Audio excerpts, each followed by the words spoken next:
নতুন জামাই যদি শ্বশুর বাড়ি বেড়াতে যায়, ওই সময় মা বাবায় কিছু তারে দিক নির্দেশনা দেওয়া দেন, কিছু জিনিস শিখাইয়া দেন। কারণ প্রথমে তো আর বুঝে না কেমনে চলন রাখবো, কিভাবে চলবে, কিভাবে কথাবার্তা বলবে, হয়তো এটা তার জানা নাই। মা বইলা দেয় যে তুমি তোমার শ্বশুরের সাথে সুন্দর আচরণ করবে, শাশুড়ির সাথে সুন্দর আচরণ করবে। তো নতুন জামাই যখন তার শ্বশুর বাড়ি যাইতেছে বেড়ানোর জন্য, মা বললো বাবা রে, তুই যখন শ্বশুর বাড়ি বেড়াইতে যাইতেছ, একটা কাজ করিস, শ্বশুর শাশুড়ির সাথে কিছু কথাবার্তা বলবা, একবারে নীরব কুবার মতে বৈশা থাইকো না। শ্বশুর বাড়ির মানুষের সাথে সালাম কালাম করবা, এদের সাথে কথাবার্তা বলবা, নীরব থাকবে না। তাইলে মানুষে বুঝবে তুমি ভদ্র এবং চতুর চালাক আছো। আর যদি কথাবার্তা হও না, একবারে বুবার মতো বইয়া থাকো, ওইটা কিতাবে বুবারা তুমি আশা দিতে লাগবে, কই দিনা। এখন ওই যে মায় বাস করে দিছে শ্বশুর বাড়ি গিয়ে কথা হইতো। এখন আমরা দেশে দেখবেন শীতের দিন আইলে পরে জ্বরের যে সময়টা, জোহরের নামাজের সময় গোসল কইরা প্রত্যেকেই উঠানো বইয়া তেল মরায় না, আবার খানাও খায়। এখন শ্বশুর গানের মধ্যে বৈশা আপনার তেল মরাইতেছেন আর ওই খানা খাওয়ার জন্য একটা প্রস্তুতি নিতেছেন। ওই সময় নতুন জামাই বেটা আইছে, আইয়া ওই যে মা কইছি, মাতার কথা কইছিল না, এখন মা যে কইছে শ্বশুর বাড়ি গেলে রে বাবা তুই কথাবার্তা কইস, হে গায়ে শ্বশুর রে কয় আব্বা আপনি বিয়া হয়ে গেছেন। রাসূল বললেন ও আবু যর, তুমি জানিয়া রাখো বান্দার কাছে আল্লাহর পাওনা হইল বান্দা আল্লাহর ইবাদত করবে, আল্লাহর সাথে কাউকে শরীক করবে না। আল্লাহর পাওনা বান্দার কাছে হইল বান্দা আল্লাহর ইবাদত করবে, আল্লাহর সাথে কাউকে শরীক করবে না। আর বান্দার পাওনা হইল আল্লাহর কাছে আল্লাহর তৈরি জান্নাত, আল্লাহ বান্দাকে দয়া কইরা দিয়ে দিবেন, আল্লাহর তৈরি জাহান্নামের শাস্তি বান্দাদেরকে দিবেন না। এটা হইল বান্দার পাওনা আল্লাহর কাছে। এই হকের আলোচনা করার পরে আল্লাহ পাক রব্বুল আলামিন হুকুকুল ইবাদের মধ্য থেকে 9টা শ্রেণীর মানুষের আলোচনা করে বলেন এই 9 শ্রেণীর মানুষের সাথে ভালো আচরণ করেন। তাহলে আমরা পাইলাম আল্লাহর হক হইল বান্দা আল্লাহর ইবাদত করবে, আল্লাহর সাথে কাউকে শরীক করবে না। হযরত মুআয ইবনে জাবাল বলেন আউসানি খালিলি বিআশর কালিমাত লা তুশরিক বিল্লাহ ওয়া ইন কুতিলতাও হুররিকতা। হযরত মুআয ইবনে জাবাল রাদিয়াল্লাহু তাআলা আনহু বলেন রাসূল আমাকে ওসিয়ত করেছেন, ও মুআয ইবনে জাবাল তুমি আল্লাহর সাথে কাউকে শরীক করিও না। যদি তোমাকে আগুনে পোড়ানো হয়, যদি তোমাকে হত্যা করা হয়, তথাপি তুমি আল্লাহর সাথে কাউকে শরীক করিও না। জান যাইব আল্লাহর সাথে শরীক করা যাবে না। আল্লাহর ইবাদত করব, আল্লাহর সাথে কোনো বস্তুকে আমরা শরীক করব না। এটা হলো প্রথম নাম্বার আল্লাহর বান্দার কাছে আল্লাহর পাওনা। এরপরে 9টা হকের আলোচনা করছেন যে 9 শ্রেণীর মানুষের সাথে তোমরা ভালো আচরণ করো। এর বিবরণ দিয়ে আল্লাহ বলেন وبالوالدين إحسانا وبذي القربى واليتامى والمساكين। আল্লাহ বলেন ও মানব জাতিরে তুমি জানিয়া রাখো তোমার জন্য কর্তব্য হইল তুমি তোমার মা বাবার সাথে ভালো আচরণ করো, মা বাবার সাথে সুন্দর আচরণ করো, নম্রতার সাথে মা বাবার সাথে আচরণ করো। মাকে ধমক দিও না, বাবাকে ধমক দিও না। আল্লাহ বলেন ও যুবকের দলহল তোমরা যৌবনের ঠেলায় শক্তির ঠেলায় মা বাবার সাথে খারাপ আচরণ করিও না, মা বাবার সাথে দুর্ব্যবহার করিও না। মায়ের সাথে সুন্দর আচরণ করো, বাবার সাথে সুন্দর আচরণ করো। এরপর আল্লাহ বলেন ও মানব সম্প্রদায় তুমি এতিমদের সাথে ভালো আচরণ করো এবং নিকটবর্তী আত্মীয় স্বজনের সাথে ভালো আচরণ করো, মিসকিনদের সাথে ভালো আচরণ করো। এরপরের অংশের মধ্যে আল্লাহ বলেন ওয়াল জারি দিল কুরবা ওয়াল জারিল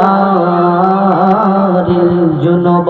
আল্লাহ বলেন তোমার নিকটবর্তী প্রতিবেশীদের সাথে ভালো আচরণ করো। জারি দিল কুরবা বলা হয় যেই ব্যক্তি আত্মীয় আবার নিকটবর্তী প্রতিবেশীও আবার সে মুসলমান, এমন ব্যক্তিকে বলা হয় জারি দিল কুরবা। ওয়াল জারিল জুনুব বলা হয় দূরবর্তী প্রতিবেশীকে, যেই ব্যক্তি প্রতিবেশী ঠিক আছে কিন্তু আপনার বাড়ির চাইতে দূরবর্তী, আপনার ঘরের চাইতে দূরবর্তী, যারা আপনার ঘরের কাছে আছে তারা আপনার নিকটবর্তী প্রতিবেশী, যারা আপনার ঘর থেকে একটু দূরে আছে তারা হইল আপনার দূরবর্তী প্রতিবেশী। একই এলাকাতে মুসলমানও আছে অথবা অন্য ধর্মাবলম্বীও আছে, যারা মুসলমান তারা হইল আমাদের নিকটবর্তী প্রতিবেশী, যারা অমুসলিম তারা হইল আমাদের জন্য দূরবর্তী প্রতিবেশী।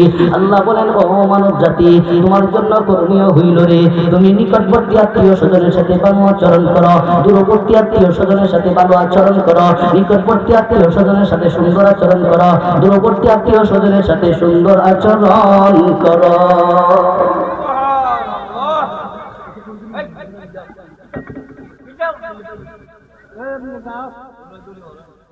তো নিকটবর্তী আত্মীয় স্বজনের সাথে সুন্দর আচরণ হইতো, দূরবর্তী আত্মীয় স্বজনের সাথেও সুন্দর আচরণ হইতো।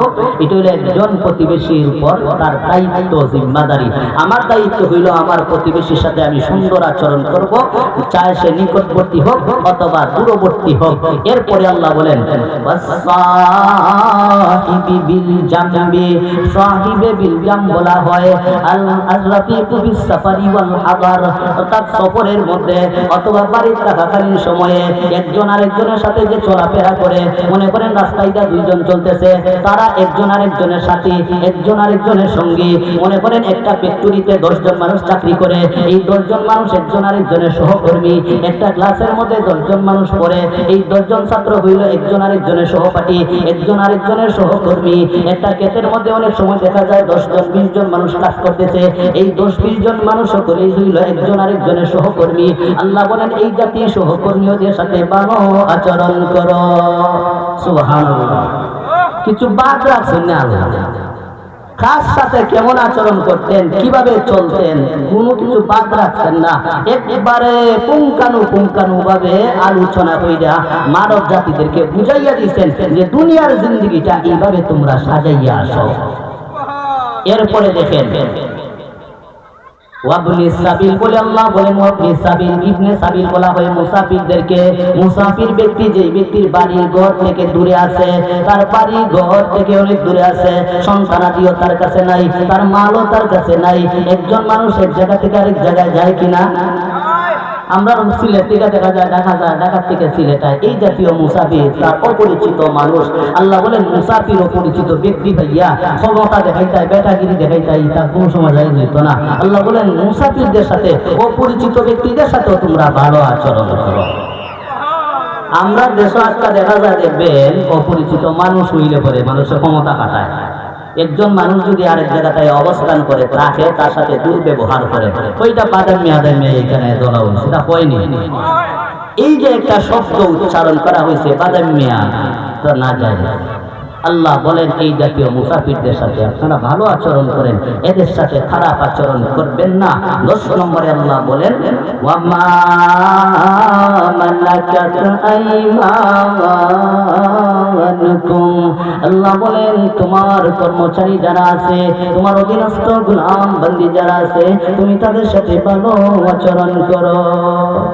আমরা কর্মচারী থাকেনি, একজনের দোকান দিলে দোকানের মধ্যে দেখা যায় 4 জন 5 জন কর্মচারী থাকে। কেউ দেখা যায় কোনো সময় খেতে কাজ করার সময় 10-12 জন কর্মচারী লাগায় না। এই যে কর্মচারীগুলো আছে যাদেরকে আপনি শ্রমিক হিসাবে নিয়োগ দিলেন, এদের সাথে আল্লাহ বলেন ভালো আচরণ করো। মানে আমরা খামলা হল যদি থাকে ক্ষেতের মধ্যে অনেক মালিক হল আছে, এরার পিচ্ছার আটার মতো লেগে থাকে, তা বুঝলে গিয়া সকালে গেলে পরে বেটার একটু জিরানি দেওয়া দরকার আছে না, জ্বর পর্যন্ত আর উঠা উঠি নাই।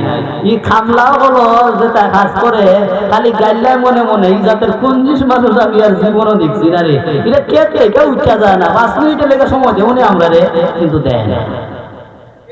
তাহলে আল্লাহ দেখেন কর্মচারীদের সাথে কেমন আচরণ করতেন। ক্ষেত খামারে যারা কাজ করে আপনি মালিক হইছেন, এদের সাথেও ভালো আচরণ করার কথা কে বলছেন? আল্লাহ বলছেন। তাইলে প্রতিবেশীর সাথে ভালো আচরণ করা, চাই নিকটবর্তী হোক দূরবর্তী হোক, শ্রমিকদের সাথে ভালো আচরণ করা, মুসাফিরদের সাথে ভালো আচরণ করা, এতিম বাচ্চা যারা আছে এদের সাথে ভালো আচরণ করা। এতিমের মাথার মধ্যে হাত বুলাইয়া দেন, আপনার অন্তর নরম হইয়া যাইবে। এতিমরে আপনি লালন পালন করেন, টাকা দিয়া পয়সা দিয়া সহযোগিতা করেন, দেখবেন আল্লাহর রাসূল বলছেন কাফিলু আনা ওয়া কাফিলুল ইয়াতীমে কাহাতাইনে। হাসরের মাঠে এই যে দুইটা আঙ্গুল ভাবে দেখাইয়া গেছেন, এই দুইটা আঙ্গুল যেভাবে একবারে কাছাকাছি, যারা এতিম লালন পালন করবে, এতিমদের বরণ পোষণ দিবে, এতিমদেরকে খাওয়াইবে, এতিমদেরকে সহযোগিতা করবে, আল্লাহর রাসূল বলেন ওই ব্যক্তিটা আর আমি হাসরের মাঠে একবারে এইভাবে কাছাকাছি থাকবো। এলে এতিম পাইয়া আমরা ভালো আচরণ করতাম না, খারাপ আচরণ? ভালো আচরণ। ওয়াল মাসাকিন, মিসকিনদের সাথে ভালো আচরণ হইতো, নিকটবর্তী আত্মীয় স্বজনের সাথে ভালো আচরণ, মা বাবার সাথে ভালো আচরণ করেন। এর বিবরণ দিয়ে আল্লাহ বলছেন এই মানুষগুলোর সাথে যদি তুমি ভালো আচরণ করো তাহলে হুকুকুল ইবাদ, বান্দার একটা যে হক আছে, প্রতিবেশীর যে একটা হক আছে, এই হকটা আদায় হইয়া গেল। এই হক আদায় হইয়া গেল, যেই ব্যক্তি এই হক আদায় করবে সেই হইল মুমিন। সেই ব্যক্তি হইল কি? মুমিন। এটা আমার মুখের কথা না, হাদিসের মধ্যে আল্লাহ রাসূল বলছেন। একটা কথাও আমি বানাইয়া কইতাম না, যা কইতাছি সব হাদিসের মধ্যে আছে, সব হাদিসের মধ্যে আছে। একবারে তরু তাজা মুতালা হয়ে আইছে, কিতাবে একটা না মনে হয় 20টা মুতালা করছি। শুধু সহিহ কথা যাতে করে আপনাদেরকে শোনানো যায়, কোরআন হাদিস থেকে যেগুলা ডাইরেক্ট আমরা পাইছি ওইগুলা যেন শোনাইতে পারি, এই জন্য এইগুলা তৈরি করছি। এখন দেখেন প্রতিবেশী যারা প্রতিবেশীর সাথে ভালো আচরণ করবে, প্রতিবেশীর দায়িত্ব আদায় করবে, আল্লাহর রাসূল বলছেন তারা হইল মুমিন। রাসূল বলেন মান কানা ইউমিনু বিল্লাহি ওয়াল ইয়াউমিল আখির ফালইউহসিন ইলা জারিহি। রাসূল বলেন ও আমার মুত্রারে, ও আমার মায়ার মুত্রারে, তোমরা জানিয়া রাখো তোমাদের জন্য করণীয় হইল, যদি তুমি আল্লাহ বিশ্বাস করো, যদি তুমি আখিরাত বিশ্বাস করো, তোমার জন্য করণীয় হইল ফালইউহসিন ইলা জারিহি, তুমি আগে প্রতিবেশীদের সাথে ভালো আচরণ করো, সুন্দর আচরণ করো। যদি তুমি আল্লাহ বিশ্বাস করো, যদি তুমি পরকাল বিশ্বাস করো, তাহলে তুমি প্রতিবেশীদের সাথে সুন্দর আচরণ করো, সুন্দর ব্যবহার করো। অন্য হাদিসের মধ্যে রাসূল বলেন আহসিন ইলা জারিক তাকুন মুমিনান। ও আমার উম্মতরে, তোমরা তোমাদের প্রতিবেশীদের সাথে ভালো আচরণ করো, সুন্দর আচরণ করো, তাহলে তুমি মুমিন হইয়া যাইবা, তাহলে তুমি আল্লাহ ওয়ালা হইয়া যাইবা, তাহলে তুমি পরহেজগার হইয়া যাইবা, তুমি নাজাত প্রাপ্ত ব্যক্তি হইয়া যাইবা। যদি প্রতিবেশীদের সাথে সুন্দর আচরণ করো, ভালো আচরণ করো, তাহলে তোমার জন্য সুসংবাদ, তুমি একজন মুমিন হিসাবে সার্টিফিকেট পাইবা, তুমি একজন মুমিন হিসাবে রাসূলের বাক্য অনুপাতে স্বীকৃতি প্রাপ্ত ব্যক্তি হইয়া যাইবা। অন্য এক হাদিসের মধ্যে রাসূল করিম সাল্লাল্লাহু আলাইহি ওয়াসাল্লাম বলেন মান কানা ইউমিনু বিল্লাহি ওয়াল ইয়াউমিল আখির ফালইউকরিম যায়ফাহু ওয়া মান কানা ইউমিনু বিল্লাহি ওয়াল ইয়াউমিল আখির ফালইউহসিন ইলা জারিহি ومن كان يؤمن بالله واليوم الآخر فليقل خيرا أو ليصمت। রাসূল বলেন ও আমার উম্মতরা, তোমাদের জন্য তিনটা বিষয়ের আদেশ করতেছি, তিনটা বিষয়ের আদেশ করতেছি তোমাদেরকে। রাসূল বলেন যদি তুমি আল্লাহ বিশ্বাস করো, যদি তুমি পরকাল বিশ্বাস করো, তাহলে তুমি মেহমানদের সাথে ভালো আচরণ করো, মেহমানদেরকে শ্রদ্ধা করো, মেহমানদেরকে সম্মান করো। 2 নম্বরে রাসূল বলেন যদি তুমি আল্লাহ বিশ্বাস করো, করো, পরকাল বিশ্বাস করো, তাহলে তুমি প্রতিবেশীদের সাথে সুন্দর আচরণ করো, ভালো আচরণ করো। যদি তুমি আল্লাহ বিশ্বাস করতে ওয়ালা হইয়া থাকো, 3 নম্বরে রাসূল বলেন যদি তুমি আল্লাহ বিশ্বাস করো, পরকাল বিশ্বাস করো, তাহলে তোমার জন্য উচিত হইল কল্যাণকর কথা বলো, ভালো ভালো কথা বলো। যদি ভালো কথা বলতে পারো না, তাহলে নীরবতা অবলম্বন করো, এটাই তোমার জন্য ভালো হবে। কয়টা কথা হয়েছে? 3টা কথা। আল্লাহ বিশ্বাস যদি তোমরা করো, আখিরাত যদি বিশ্বাস করো, মেহমান আইলে মেহমানদেরকে কদর করো, এদেরকে সম্মান করো। আমরা অনেক সময় দেখা যায় কোন ব্যক্তি আছে মেহমান দেখলে পরে মাথা গরম হয়ে যায়, কই ইটা তো এখানের মধ্যে হয়ে রয়েছে, অথচ এদের খাতিরে আল্লাহ আপনার কামাই রুজির মধ্যে বরকত দান করে মেহমানের খাতিরে। তো উত্তম কি হইল? রাসূলের আখলাক হইল মেহমানদেরকে কদর করেন, মেহমানদেরকে সম্মান করেন। 2 নম্বর প্রতিবেশীদের সাথে ভালো আচরণ করেন। 3 নম্বর রাসূল বলছেন যদি তুমি আল্লাহ বিশ্বাস করো, আখিরাত বিশ্বাস করো, তোমার জন্য করণীয় হইল ভালো কথা বলো, ভালো কথা বলো, উত্তম কথা বলো। যদি উত্তম কথা তুমি বলতে পারো না, রাসূল বলেন ফালিয়াসমুত আও অথবা ফালিয়াসকুত, বলছেন তুমি নীরব থাকো। কথাবার্তা আমরা যখন বলি যদি জুইত মতো গুছাইয়া বলতে পারি না, না বলাটা ভালো, এমন না? মনে করেন এখানে 10 জন মানুষ মুরব্বীরা বইছেন, এখানে মুরব্বীদের মধ্যে কথা বলতে গেলে সুন্দর করে যদি গুছাইয়া বলে না, তো মুরব্বীদের মাইল ফেসের মধ্যে আটকা ধরা হয় না। দেখবেন বিচার আদালতের মধ্যে গ্রাম্য বিচার যখন শুরু হয়ে যায়, মুরব্বীদের সামনে কথা ডরাইয়া হতা হয় না। আজকা কোনোটা যদি পাগলামি যাদের থাকে দেখা হইয়া যায়, যেটা বন্ধ হইয়া যায়, পক্কান করে 2 হাত ধরে মাপসা, জোর করে মাপসা চাইনি। কেন চায়? কথা জুত মতো হইতে পারছে না, কইলে জুত কইরা খাও, আর নাইলে নিরবতা হইতে পারে। এটা একটা শিক্ষা হইলে আপনারা সহজে বুঝবে।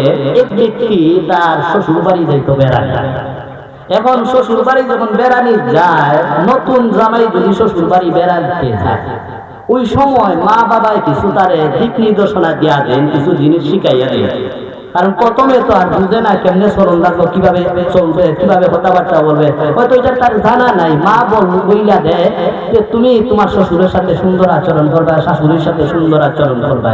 তো নতুন জামাই যখন তার শ্বশুর বাড়ি যাইতেছে বেড়ানোর জন্য, মা বললো বাবা রে, তুই যখন শ্বশুর বাড়ি বেড়াইতে যাইতেছ, একটা কাজ করিস, শ্বশুর শাশুড়ির সাথে কিছু কথাবার্তা বলবাই, একবারে নীরব কুবার মতে বৈশা থাইকো না, শ্বশুর বাড়ির মানুষের সাথে সালাম কালাম করবাই, এদের সাথে কথাবার্তা বলবাই, নীরব থাকবাই না, তাইলে মানুষে বুঝবে তুমি ভদ্র এবং চতুর চালাক আছো। আর যদি কথাবার্তা হও না, একবারে বুবার মতো বইয়া থাকো, ওইটা কিতাবে বুবারা তুমি আশা দিতে লাগবে, কই দিলাম।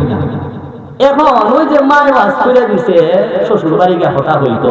এখন আমরা দেশে দেখবেন শীতের দিন আইলে পরে জ্বরের যে সময়টা, জোহরের নামাজের সময় গোসল কইরা প্রত্যেকেই উঠানো বইয়া তেল মরায় না, আবার খানাও খায়।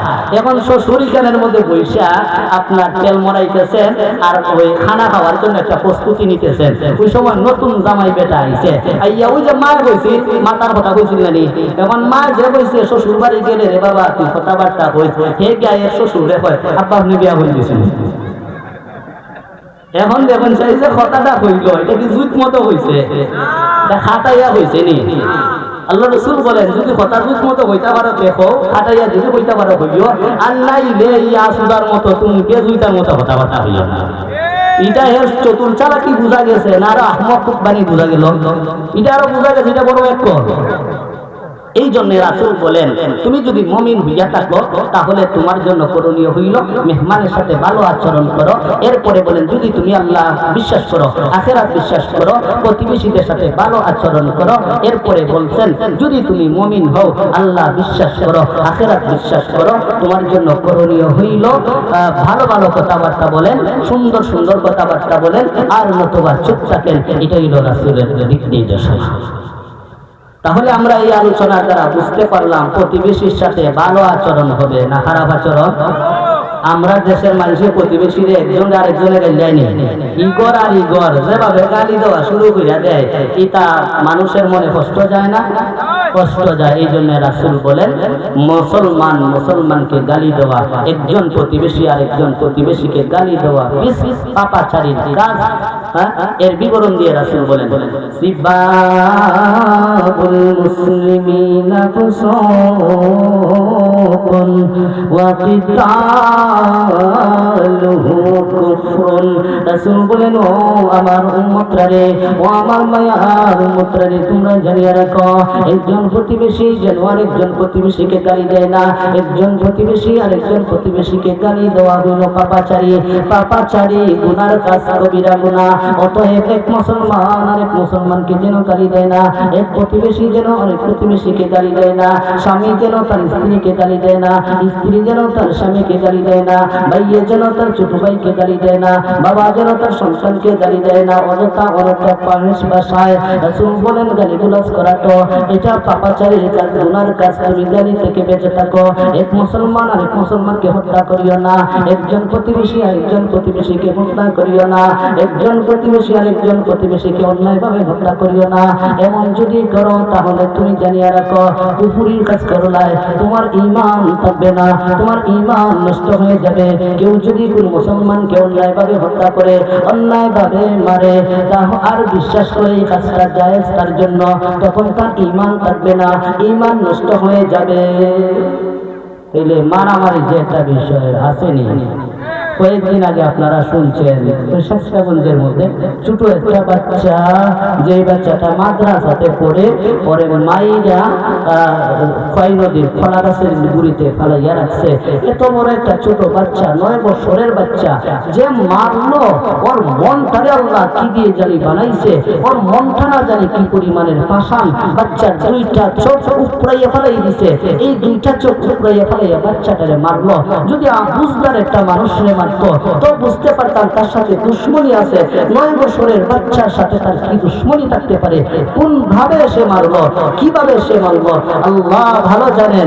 যদি দেখেন আমরা প্রতিবেশীদের সাথে ভালো আচরণ করি, সুন্দর আচরণ করি, মহব্বতের সাথে চলি, একজনের সাথে আরেকজনের সাথে আন্তরিকতার সাথে চলি, তাহলে এক প্রতিবেশী আরেক প্রতিবেশীরে মারবে না, হত্যা করবে না। এক প্রতিবেশী আরেক প্রতিবেশীর বাচ্চাকে হত্যা করবে না। এই যে বাচ্চাটারে মারলো, এর অন্তরে কি মায়া হয়ে আছে?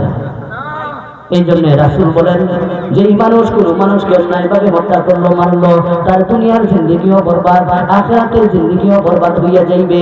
যেই ব্যক্তি একজন প্রতিবেশীকে একজন প্রতিবেশী আরেকজন প্রতিবেশীকে যদি কেউ অন্যায়ভাবে হত্যা করে, অন্যায়ভাবে মারে, তার দুনিয়ার জিন্দেগিও শেষ, তার আখিরাতের জিন্দেগিও শেষ হইয়া গেল। রাসূল হাদিসের মধ্যে বলেন, ইজতানিবু সাবআল মুবিকাত قيل ما هي يا قيل وما هن يا رسول الله। রাসূল বলেন, ও আমার মুত্রারে, ও আমার মায়ার মুত্রারে, তোমরা জানিয়ে রাখো 7টা ধ্বংসাত্মক বস্তু থেকে তোমরা বিরত থাকো। যে 7টা জিনিস মানুষের দুনিয়ার জিন্দেগি নষ্ট করে দেয়, যে 7টা জিনিস মানুষের পরকালের জিন্দেগি নষ্ট করে দেয়, এই 7টা ধ্বংসাত্মক বস্তু থেকে তুমি বিরত থাকো, নিজেকে গুছাইয়া রাখো। 7টা ধ্বংসাত্মক জিনিস কি? যেই 7টা জিনিসে মানুষের দুনিয়ার জিন্দেগি নষ্ট করে দেয়, আখিরাতের জিন্দেগি নষ্ট করে দেয়, এইগুলো কি? সাহাবায়ে কেরাম প্রশ্ন করলেন রাসূলরে। রাসূল বলেন, শিরকু বিল্লাহ, 1 নাম্বার হইল আল্লাহর সাথে শিরিক করা, 2 নাম্বার হইল সিহরু, জাদু করা, একজন আরেকজনকে জাদু করে পাগল বানাইয়া দেওয়া। এক মহিলা তার স্বামীকে জাদু করে পাগল বানাইলায়, একটা স্বামী তার স্ত্রীকে জাদু বিদ্যা মাধ্যমে পাগল বানিয়ে ফেলে। এইভাবে যেই কাজগুলা করা হয়, রাসূল বলেন এগুলা নাজায়েজ। এই কাজের কারণে তোমার দুনিয়ার জিন্দেগি শেষ হইয়া গেল, আখিরাতের জিন্দেগিও শেষ হইয়া যাইবে। দুনিয়ার জিন্দেগি বরবাদ হইয়া যাইবে, আখিরাতের জিন্দেগিও বরবাদ হইয়া যাইবে যদি তুমি শিরক করো, যদি তুমি জাদু করো। এরপরে এলো 2টা রানী, 3 নম্বরে বলছেন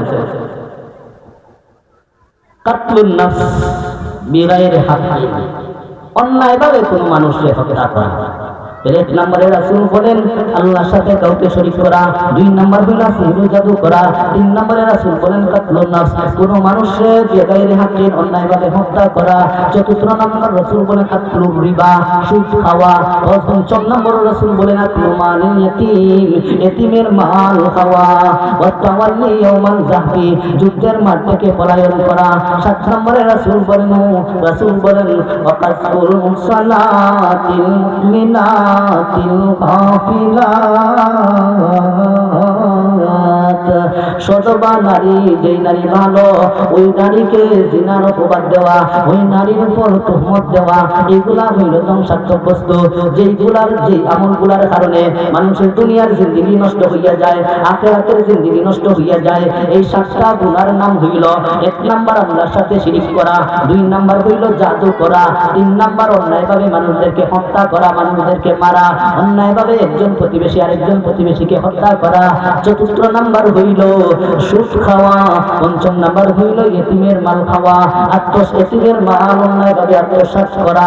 6 নম্বরে রাসূল বলেন, 6 নম্বরে রাসূল বলেন যুদ্ধের মাঠ থেকে পলায়ন করে যাওয়া। 7 নাম্বার হইল পুত পবিত্র নারীদের উপর জিনার তুহমত দেওয়া, বিভিন্ন ধরনের গুনার ইলজাম লাগাইয়া দেওয়া। একজন মহিলার স্বামী বিদেশে থাকে, ওই মহিলাকে কেউ গ্রামের মানুষরা তুহমত দিল যে ওই মহিলাটা অমুক জায়গায় অমুক পুরুষের সাথে জিনা করছে, অমুক পুরুষের সাথে তার পরকীয়ার সম্পর্ক রয়েছে, আর অথচ বাস্তবে মহিলাটা ভালো। এইভাবে পুরুষ অথবা মহিলাকে জিনার তুহমত দেওয়া, গুনার তুহমত দেওয়া, এই 7টা কাজ যারা করবে রাসূল বলেন তার দুনিয়ার জিন্দেগিটাও বরবাদ হইয়া যাইবে, তার আখিরাতের জিন্দেগিটাও বরবাদ হইয়া যাইবে। যেই ব্যক্তি একজন প্রতিবেশীকে অন্যায়ভাবে হত্যা করবে, অন্যায়ভাবে মারধর করবে, রাসূল বলেন তার দুনিয়ার জিন্দেগি বরবাদ, আখিরাতের জিন্দেগিও বরবাদ হইয়া গেল। যেই ব্যক্তির দুনিয়ার জিন্দেগি বরবাদ হইয়া যায়, আখিরাতের জিন্দেগি বরবাদ হইয়া যায়, তার জন্য আল্লাহর তৈরি জাহান্নাম অনিবার্য হইয়া যাইবে। বলেন নাউজুবিল্লাহ, নাউজুবিল্লাহ।